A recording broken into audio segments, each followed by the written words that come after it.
안녕하세요. 여러분의 출근길 파트너 라디오 동서남북 김서영입니다.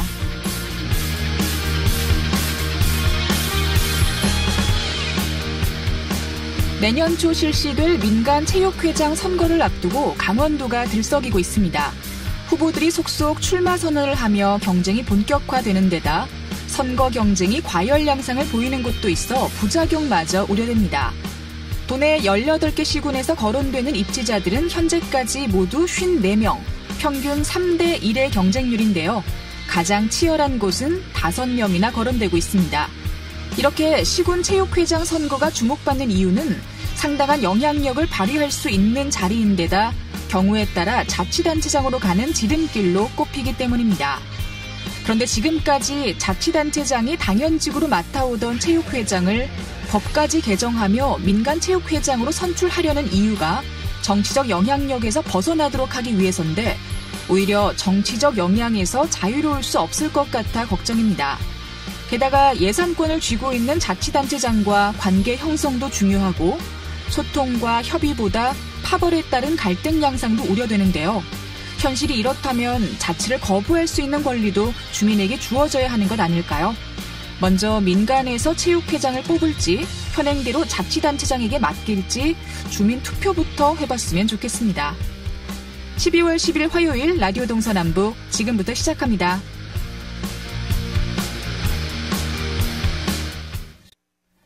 네, 라디오 동서남북 오늘도 아침 신문으로 시작합니다. 화요일의 뉴스 메신저죠. 강원일보 윤종현 기자와 전화로 연결돼 있습니다. 안녕하십니까? 네, 안녕하세요. 네. 오늘 첫 번째 소식은 대학 입시 관련 얘기네요. 최근 대학별로 수시 모집 합격자 발표가 진행되고 있는데 도내 대학들이 수시 합격자 이탈을 막기 위해서 총력전을 펼치고 있다고요? 네, 맞습니다. 학령 인구를 확보하기 모습으로 비춰지고 있는데요. 특히 올해에는 학령 인구 감소 등의 영향으로 수능 응시생이 줄면서 전국적으로 정시 2월 인원이 증가할 것으로 예상되고 있습니다.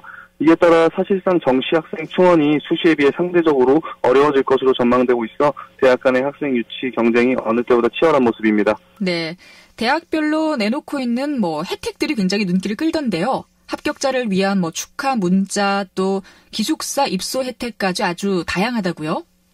네, 맞습니다. 우선 강원대는 지난 9일 수시 모집 합격자 발표와 함께 합격자들에게 총장 명의의 축하 문자를 발송했습니다. 또 올해 처음으로 희망하는 신입생은 우선적으로 기숙사에 입소할 수 있는 파격적인 혜택을 내놓기도 했습니다. 또 한림대도 총장과 학과장 축하 서신 및 학과 리플렛 등을 우편으로 발송하고 학과 교수들이 전화로 등록을 안내할 계획이라고 합니다.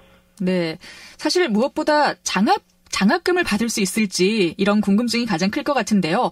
원주 상지대와 가톨릭 관동대는 장학금 혜택을 내놓으면서 큰 관심이 쏠리고 있다고요? 네, 아무래도 학부모와 입학생들에게는 학비가 가장 큰 관심사로 떠오를 텐데요.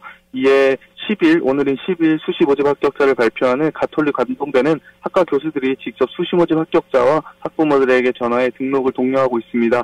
특히 인문, 사회, 자연, 공학 계열 합격자들 중 수능 3개 영역의 합이 8 이하일 경우 입학금을 포함해 4년간 전액 장학금을 제공할 계획입니다. 수능 3개 영역의 합이 9 또는 10일 경우에는 각각 75%, 50%의 장학금 지원을 하는 등 다양한 혜택을 적극 홍보하고 있습니다. 또 지난 6일 합격자를 발표한 원주 상지대는 지원 상위 50개 고교에서 등록한 합격자들에게 학교별 한두 명 정도를 추천받아서 각각 100만 원씩의 장학금을 지원하는 특별 장학제도를 홍보하며 합격자 마음잡기에 나서고 있습니다.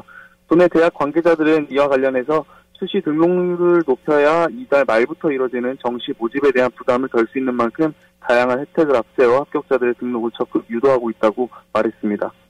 네. 자, 이제 또 다음 소식 들어보겠습니다. 연말이 찾아오면서 송년회 등 회식도 많이 늘고 있는 추세인데요. 다행히 음주로 인한 사고는 좀 감소세에 접어들었다고요? 네, 맞습니다.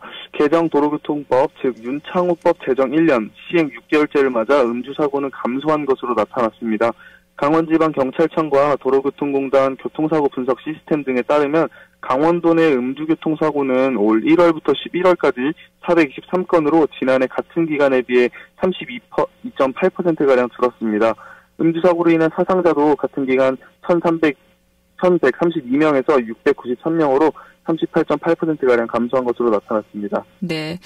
제법 많은 수치가 감소를 했는데 이렇게 음주 사고를 줄이는 데는 아무래도 제2윤창호법이 큰 영향을 미쳤겠죠?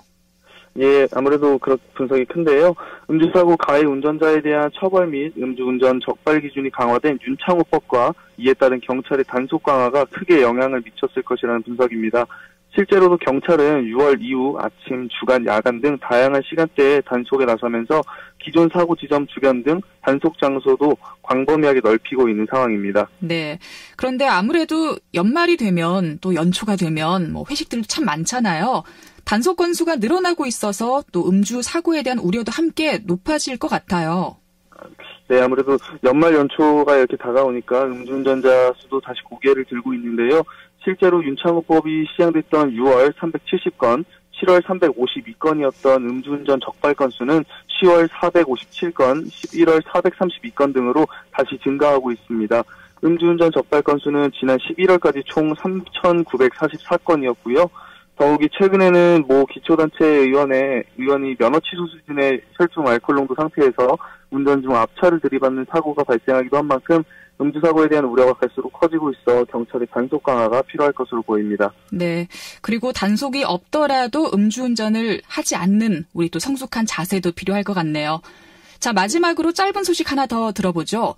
동해시 정선군, 횡성군, 대한석탄공사가 국민권익위원회의 2019년 청렴도 측정에서 최하위 등급을 받았다고요? 네, 맞습니다. 국민권익위원회는 609개 공공기관에 대한 2019년 청렴도 측정 결과를 발표했는데요. 기초지자체에서는 동해시, 정선군, 횡성군이 경기, 수원시, 경북, 경주시 등과 함께 최하위 등급인 5등급을 받았습니다.